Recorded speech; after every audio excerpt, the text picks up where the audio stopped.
Farhad Daftary, co-director of the Institute of Ismaili Studies. I've been affiliated with the Institute since 1988, for almost 32 years now. And since 1994, I have also headed the Institute's Department of Academic Research and Publication, which is basically responsible for conducting research in the field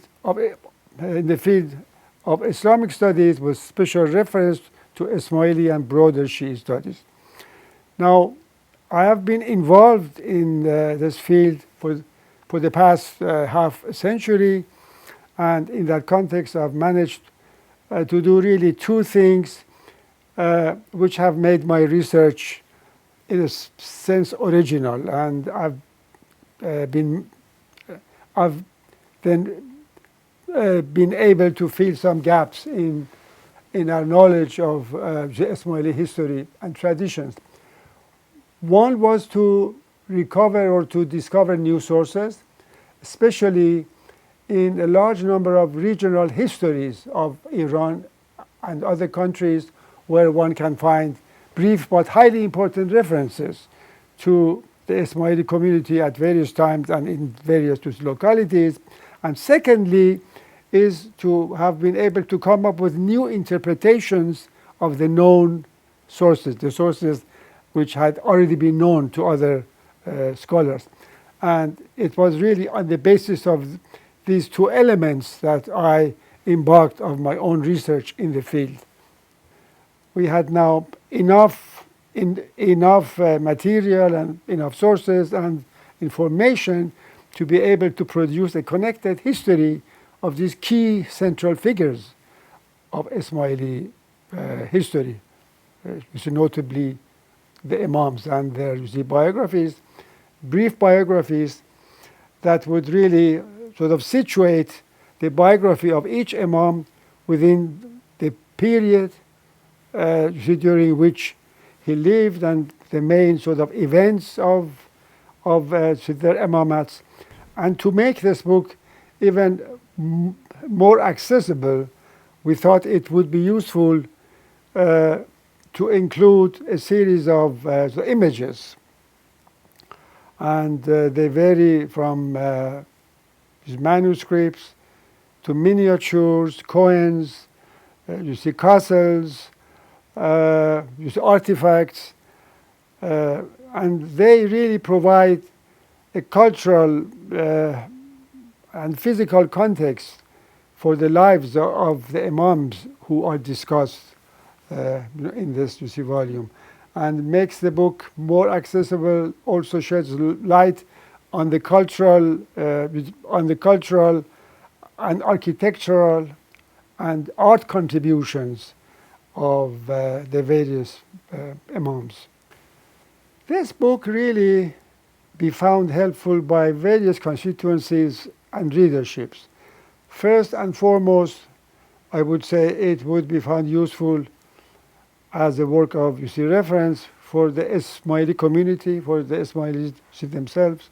Now here in one volume they have, as I have mentioned, the connected history of their Imams, of the 49 Imams, from Imam Ali down to the present Imam, His Highness Sidi Agha Khan IV. And this book is also of use as a work of reference to scholars and students who are interested in studying the history of the Ismailis and the leadership of their community. This book sheds light really more specifically on the leaders of the community within the context of the history of the community. And one would not be complete without the other. The biographical history of the Imams, in fact, serves to complement the history of the community, because it was the Imams who at all times, whether they were manifest or concealed, provided that crucial leadership for their community of followers. Because I know many members of the community, especially the younger ones, they do recite the names of all these 49 Imams very frequently, every day, without knowing too much about the biographies of many of these Imams. And this book will serve as a book of reference, as a source for them to fill the gaps in their knowledge in terms of the biographies and the events that took place during the lifetime of each of these 49 Imams.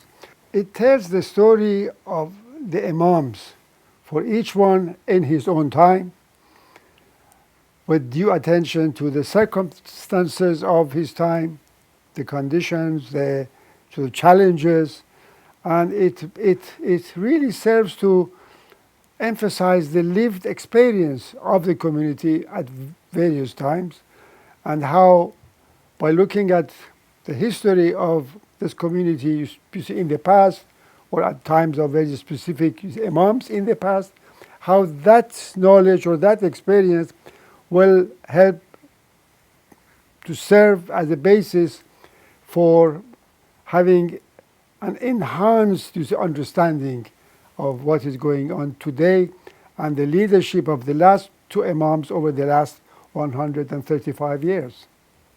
Of course, as you know, every research has its own challenges. In the case of the field of Ismaili studies, the outstanding challenge always is lack of required sources, which means for many of the Imams and many of the periods, we do not have a sufficient number of reliable sources. So one has to really, in a sense, become engaged in what I would call detective work, piecing together bits and pieces of information culled from various sources, which means the researcher must cast his net very widely and then very selectively choose the snippets which are relevant to his research. It's like weaving a carpet.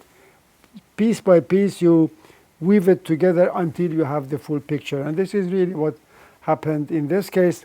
I had done much of this research already in connection with writing this book. This, of course, is the second edition of that. But I still had some gaps to fill, and for those gaps, I had to look at the more recent sources, the sources which more recently have come to light. And on that basis, the combination of what I had already gathered for this book and what I also managed to add to my previous research, I managed to be able to write this book on the biographies of the Imams.